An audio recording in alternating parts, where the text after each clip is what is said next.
Hello and welcome to Logic ERP. Subscribe to our YouTube channel and press the bell icon to stay updated with the latest videos.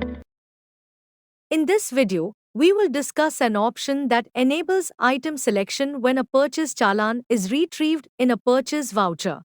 To enable this, open the purchase voucher configuration, go to Other Settings 1, scroll down, and tick the option labeled Allow Item Selection in Purchase Challan Retrieval. Then, save the configuration. Now, let's create a new purchase entry. As soon as a supplier is selected, the software prompts a message indicating that a pending challan exists for the supplier. To proceed, go to the Item Details section and click on the Retrieve Challan option. Search for and select the relevant challan.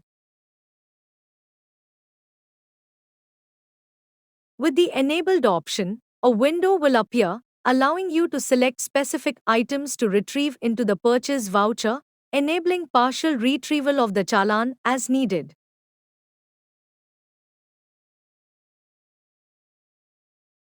I hope this video was helpful. Thanks for watching. Like, share and subscribe.